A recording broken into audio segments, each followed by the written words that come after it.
Welcome, स्वागत है आप सबका मेरे नॉलेज प्रोवाइडर के इस वीडियो में। और इस वीडियो में आज हम डिस्कशन करने वाले हैं एक एक्सो प्लानेट के बारे में जो रिसेंटली अभी खोजा गया है। इस प्लानेट का नाम है HD 20794d और ये एक ऐसा एक्सो प्लानेट है जो लगभग हमारे प्लानिटरी होम या अर्थ से लगभग 6 गुना मास में ज़्यादा है। कहने का मतलब ये है कि हमारे अर्थ से ये 6 गुना ज़्यादा बड़ा है। एक और कंसिडरेशन में अगर ये देखा जाए, इसका जो मास है वो हमारे सोलर सिस्टम में जो जुपिटर है, जो प्लैनेट है, उससे कम है। तो ये एज कम्पेयर टू अर्थ तो ज़्यादा बड़ा है, but as compare to Jupiter ये थोड़ा छोटा है। इस एक्सो प्लैनेट का आज हम यहाँ पर डिस्कशन क्यों कर रहे हैं? इसे कहा जा रहा है सुपर अर्थ। अब इसे सुपर अर्थ कहने का मतलब क्या है कि यहाँ पर भी वैसे कंडीशन है जो हमारे अर्थ में देखने को मिलते हैं, जो हमारी पृथ्वी में देखने को मिलते हैं। कहने का मतलब ये है, एक ऐसा अर्थ है और इसके सामने सुपर लगाने से मतलब ये हो जाता है कि यहाँ पर कुछ ऐसे कंडीशन है जो हमारे पृथ्वी से और भी ज़्यादा अच्छे हैं। तो ऐसे तो देखा जाए, हमारे जो टेक्निकल कई इंस्ट्रूमेंट्स हैं या हमारे कुछ ऐसे टेलीस्कोप्स हैं जो यहाँ पर आपके चिलियन माउंटेन्स में लगा के रखे हुए हैं रिसर्चर्स ने और साइंटिस्ट ने। वहाँ से ये हमेशा अंतरिक्ष में या स्पेस में हर गतिविधि को ऑब्जर्व कर रहे हैं और अभी तक इन्होंने कई एक्सो प्लैनेट्स को डिस्कवर करके देखा है।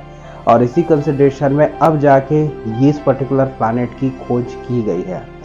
जो ये एक्सो प्लैनेट खोजा गया है, ये एक टाइप का रॉकी प्लैनेट है या फिर एक ऐसा प्लैनेट है जो पृथ्वी की तरह रॉकी कंडीशन में है। दूसरा चीज़, यहाँ पर ओशंस जैसे भी कंडीशन है। अब यहाँ पर ये उस हैबिटेबल जोन में आता है जिसको गोल्डीलॉक हैबिटेबल जोन में आता है। हमारे जो सोलर सिस्टम है, जो हमारे सौरमंडल, पृथ्वी भी एक ऐसी स्थिति में है, सूर्य से एक निश्चित दूरी में है, जो कि ना इस वजह से हमारे प्लानेट में न ज़्यादा ठंडी पड़ती है न ज़्यादा गर्मी पड़ती है। और जिसके कारण जिस हैबिटेबल जोन में ये पृथ्वी से जिस दूरी पर रोटेट कर रहा है और इसकी परिक्रमा कर रहा है, जो आपका सन है या सूर्य की जो परिक्रमा कर रहा है, वो हैबिटेबल जोन कहलाता है। इसी जोन को गोल्डीलॉक जोन बोला जाता है। मतलब ये वो जोन होता है, इस जोन पे रहने वाले प्लैनेट्स में जो लिक्विड है या वाटर है, वो ना आइस कंडीशन में रहता है और ज़्यादा पास ना भाप बढ़ के उड़ता है। ये सरफेस में लिक्विड या वाटर के फॉर्म में बना हुआ होता है। तो इसीलिए इस जोन पे जो प्लैनेट्स रहते हैं उनको हैबिटेबल प्लैनेट्स की संज्ञा दी गई है, जिसमें हमारा अर्थ भी है। तो और भी कई सोलर सिस्टम यहाँ पर हो सकते हैं जो बिल्कुल इसी हैबिटेबल जोन में है। हैबिटेबल जोन की एक और चीज़ देखने को मिलती है कि जितने भी हैबिटेबल जोन होते हैं वो अपने स्टार्स की, जैसे कि हमारा स्टार सूर्य है, उसकी परिक्रमा दो क्रम में करते हैं। एक तो ये होता है पहला एलिप्टिकल ऑर्बिट और दूसरा होता है ओवल शेप। एलिप्टिकल ऑर्बिट में ये होता है कि एक समय तो ये बिल्कुल स्टार के पास आ जाते हैं और दूसरे क्षण एकदम स्टार के दूर हो जाते हैं। तो ये पास और दूर का इसमें खेल चलते रहता है, जिससे इलेप्टिकली ये स्टार्स के चक्कर लगाया करते हैं। दूसरा चीज़ है, कई स्टार्स के आसपास जो प्लैनेट्स होते हैं वो ओवल शेप में परिक्रमा करते हैं, जैसे अंडे का आकार है उसी हिसाब से ये करते हैं। मैंने बस आपको ये समझाने के लिए बोला है। तो इस तरीके से ऑब्जर्व करते हैं। अभी जो पर्टिकुलर एक्सो प्लैनेट खोजा गया है, जो जिसको सुपर अर्थ कहा जा रहा है, ये बिल्कुल ही इलेप्टिकल ऑर्बिट में अपने तारे की परिक्रमा करता है।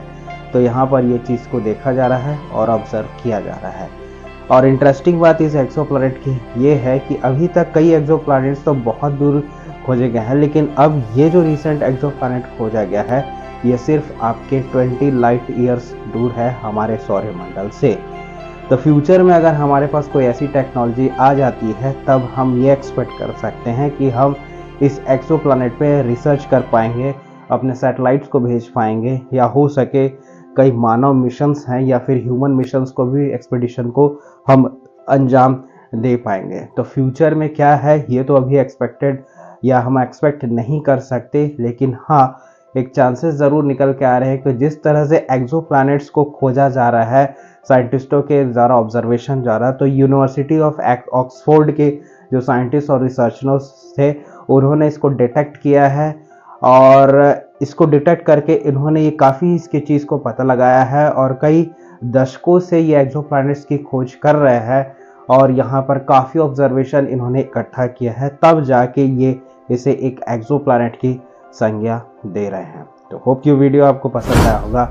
आप कमेंट करके बताइए वीडियो आपको कैसा लगा। मिलते हैं नेक्स्ट वीडियो में, तब तक के लिए बाय।